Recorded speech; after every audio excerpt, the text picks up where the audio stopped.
Welcome back. Let's start on chapter 41. This is our anti-tubercular drugs. Now, TB is caused by the Mycobacterium tuberculosis. It's one of the world's most widespread and deadly illnesses. This organism that causes this infection and disease infects 1/3 of the world's population. The anti-tubercular drugs treat all forms of the Mycobacterium. TB is most commonly characterized by granulomas in the lungs. Those granulomas are nodules that are the accumulation of the inflammatory cells, which the body has then used to wall off this acid-fast bacilli. So our most common site is the lung, and it can be found in the brain, the growing ends of the bones, the liver, and the kidneys. That's not to say that it cannot be found in other tissues, because it can.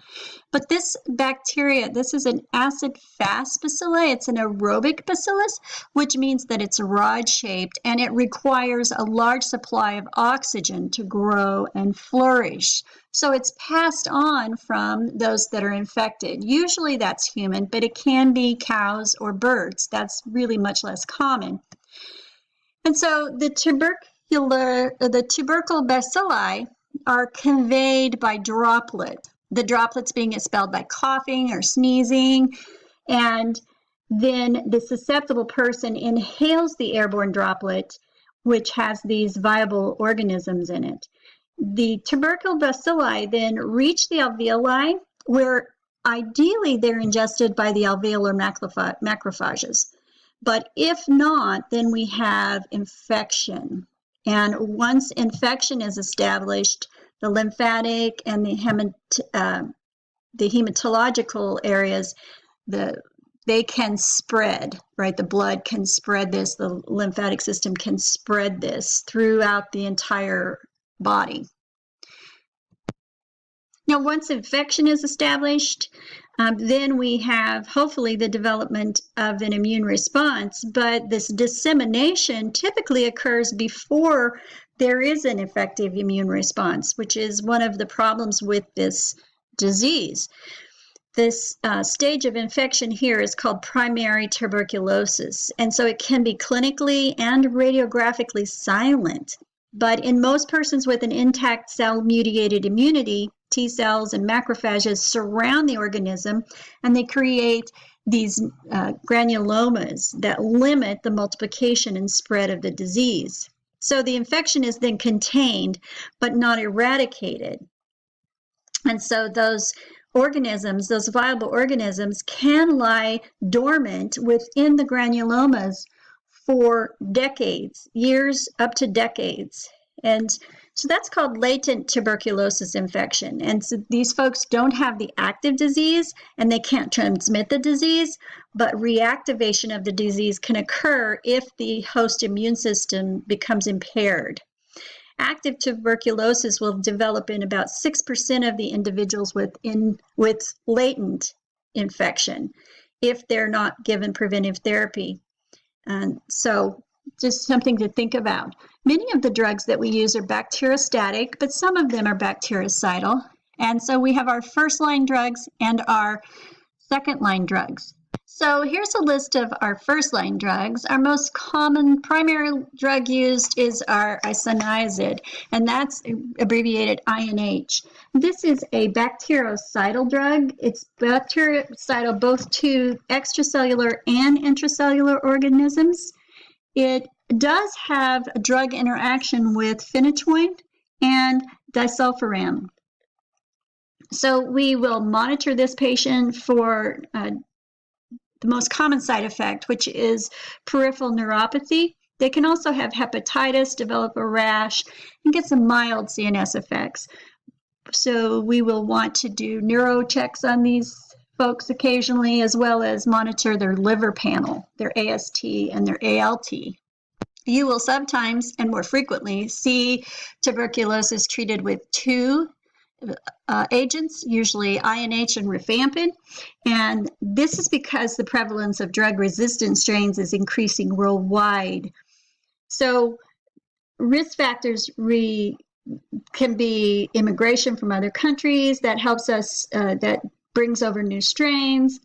And also we have this prolonged, close and prolonged contact with individuals that have a drug-resistant tuberculosis. We'll see this in populations such as homeless, those that are perhaps in custody.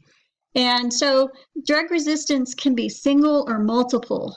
Now, drug-resistant tuberculosis by itself is resistant to one of the first-line drugs, one of these. We can have then what's called multiple drug resistance, and that is when we have resistance to one of these first-line drugs, either the isoniazid, the rifampin usually, and one of the second-line drugs.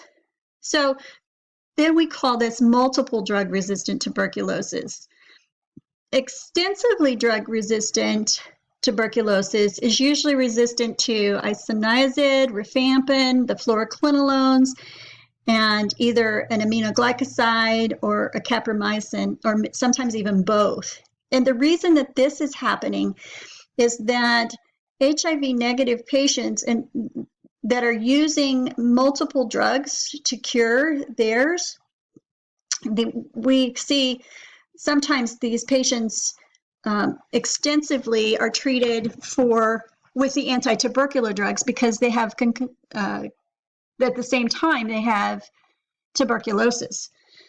So we'll sometimes see these medications that won't work.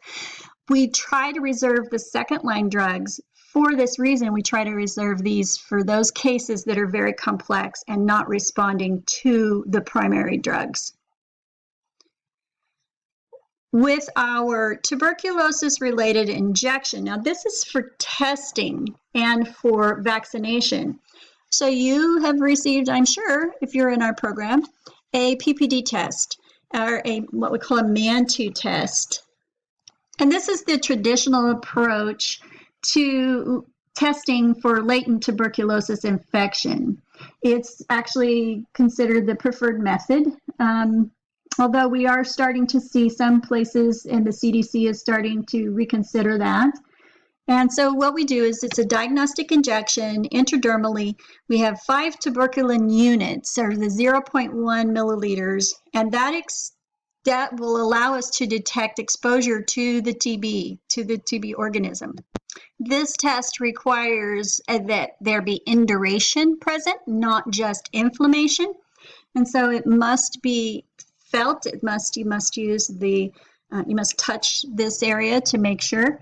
And so when we see this test, the positive test doesn't distinguish whether there is active or latent infection.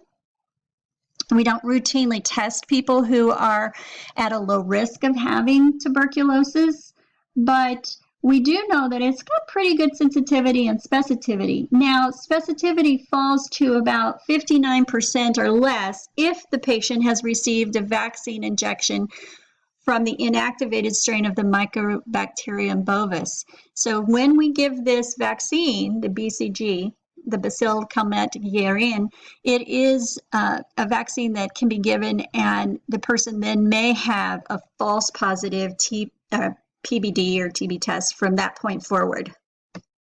When we think about the anti-tubercular drug therapy, we ideally will perform a susceptibility testing on the first mycobacteriums so that we can isolate it from the patient specimen. This is done with a bronchial wash or a specimen that's collected. Usually respiratory therapy collects that because they want a deep wash. And if we do that, then we can prevent development of the multi-drug resistant TB.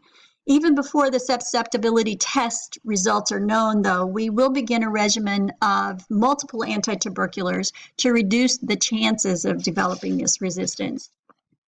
And once the results of the susceptibility test are known, we adjust that drug regimen.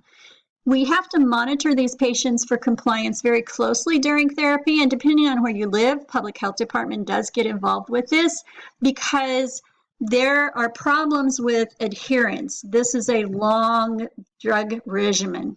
So this is not taking this for a week, 7 to 10 days. Most of your patients, if they have previously untreated pulmonary tuberculosis, they're treated with either a 6-month or a 9-month regimen. And so through the 6-month regimen is actually preferred, but the initial phase of this 6-month regimen is 2 months of daily INH, rifampin, pyrazinamide, and ethambutol. And then once the isolate is determined, we will stop whichever one it's not sensitive to. But if the isolate is susceptible just to the INH and the rifampin, then a second phase of therapy will start where they'll be treated in a minimum of 4 months with this. And it could extend to at least 3 months beyond that if we do sputum cultures and they're not negative. So we keep getting these cultures. This is why it's such a hard bug for us to get a hold of, because people don't want to take this medicine every day for 6 to 9 months. I lovingly tell my patients, if you're not going to take this medicine, then we should just know now, because this is a long regimen, and maybe you should watch some old black and white movies, right, about the consumption. You hear of consumption. That was tuberculosis, because it is deadly. So with these drugs, their mechanism of action falls into 3 categories or 3 groups. We can have those with protein wall synthesis inhibitors. This is our streptomycin, our kepriamycin, rifampin. We have some that the cell wall synthesis is inhibited. That's our INH. And then the others have mechanisms of action that work together. So there's a table 41-1 in your textbook that I would advise you to look at for those very specific matching up the drugs with their mechanism of action. So again, the effectiveness depends on the type of infection, that there's adequate dosing. A big thing is the sufficient duration of the treatment, adhering to the drug regimen, and then selecting this effective combination. This patient will need to have drug adjusted if bronchial washes come back with a resistant drug. So that drug resistance is a problem. We can also get toxicity and multiple drug resistant, as well as the non-compliance. INH, as we said before, is the drug of choice for TB. There are resistant strains emerging. This drug is metabolized in the liver through acetylation. So we have to be careful if we have a slow acetylator. Used alone, it can be done, but we commonly do give it in prescription with other drugs. It is, however, contraindicated in liver disease. So remember, this drug is going to commonly, or not commonly, but can cause hepatitis. More commonly, we see the peripheral neuropathies with this particular medication. So it's used for the prophylaxis and the treatment of TB, and we'll give it prophylactically if we know that the patient has been exposed to TB, and then it's a much shorter duration. With the INH, as I said, the peripheral neuropathy can occur.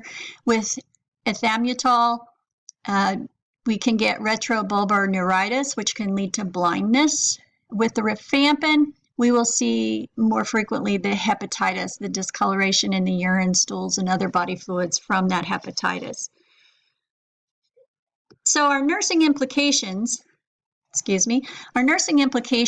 we want to make sure that we've got a thorough medical history and assessment, that we've performed liver function studies if they're going to receive INH or rifampin, particularly if they're elderly or they use alcohol daily. We want to assess for contraindications to the various drugs. We want to do some serious patient education, remind them that they're contagious, instruct them in hand hygiene and other hygiene, preventing this disease, and they need to take care of themselves, including adequate nutrition and rest. This is why in all those old movies, right, you got the consumption, you went to live by the sea for 6 months. All the sanitariums that took care of them were by the ocean, because all you did was get sunshine, nutrition, and rest.